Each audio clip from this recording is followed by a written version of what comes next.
for giving me the opportunity to speak a little bit about my PhD, some of the work that I've been doing for my PhD.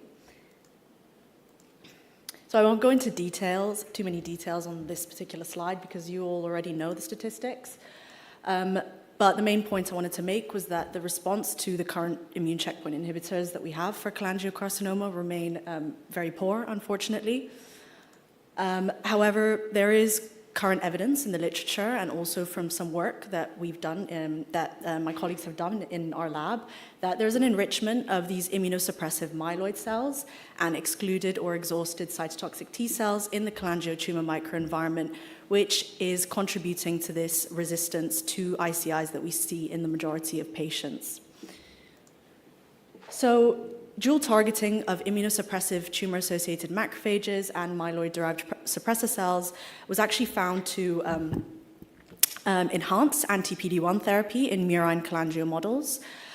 However, there are significant ethical and translational limitations with mouse models. So, as highlighted in the recent consensus statements, it's really important that we try and improve our human-relevant preclinical models to tailor therapeutic approaches for patients.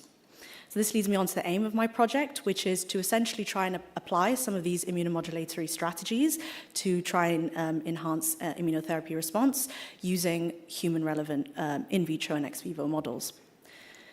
So, as Laura mentioned in her talk, in our lab we use human precision-cut tumor slices.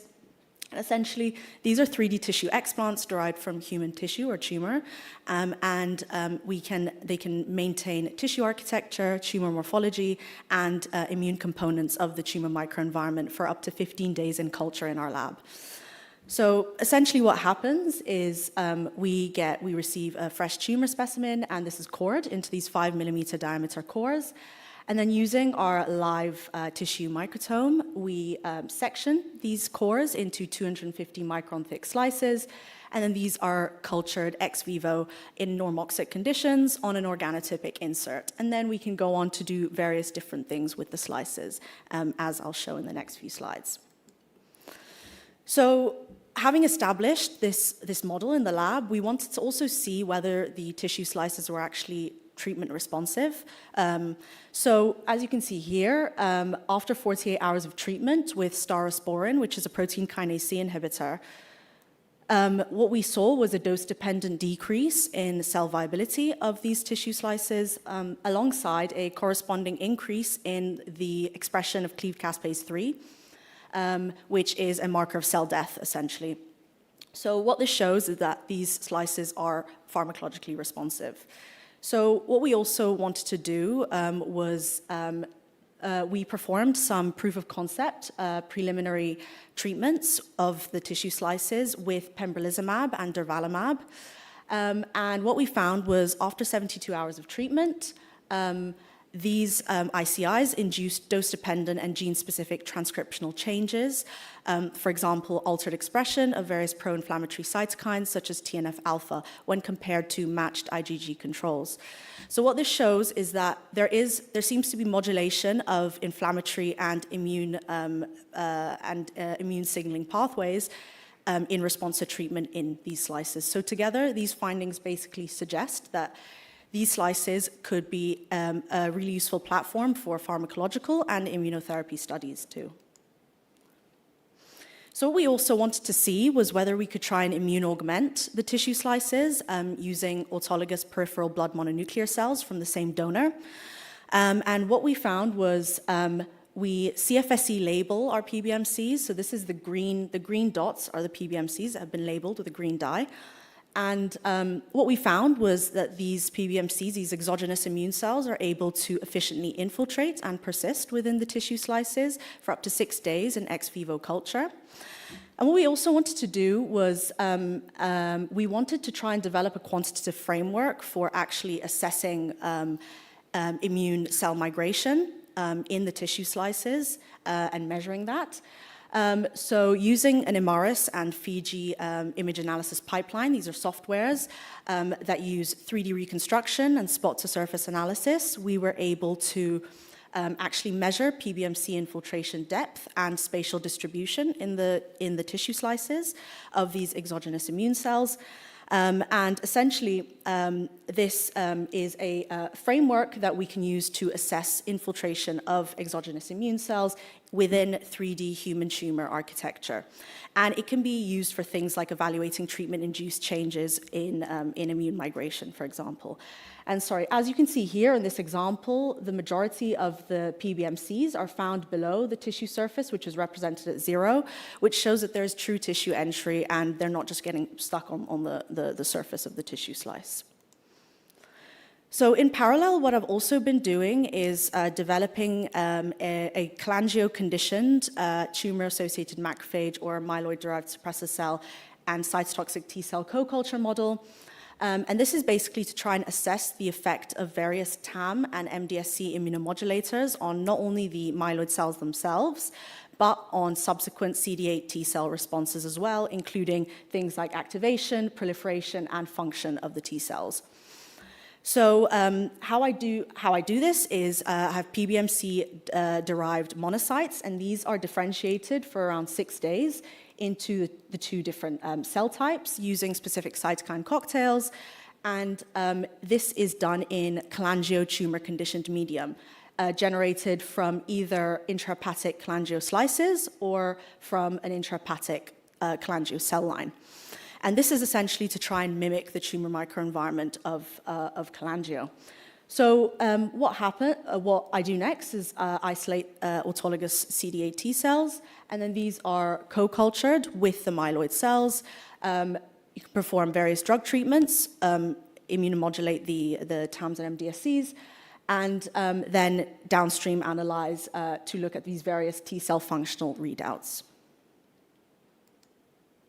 So what we first wanted to see was whether we could actually efficiently generate these TAM-like cells using this protocol, and also wanted to kind of compare the phenotypes of the TAMs generated using patient-derived TCM and regular cell line TCM. So these are obviously done on live singlet myeloid cells, and for clarification, TAMs are identified based on the expression of CD163 and CD206. And what we're looking for in specific is we use quadrant gating to essentially define the TAM polarization states. So we're looking at, in particular, these double positive M2-like or immunosuppressive TAM cells. So as you can see here, what we found was that the precision-cut tissue slice-derived TCM actually seemed to generate a higher proportion of these double positive TAM-like cells when compared to the cell line TCM. And so what this suggests is that patient-derived TCM may actually better model cholangio-associated macrophage polarization than regular cell lines. So what we also wanted to do was the same thing with the MDSCs, and this is the flow cytometry panel that I used to define the myeloid-derived suppressor cells, including the various canonical subsets, including monocytic and granulocytic MDSCs.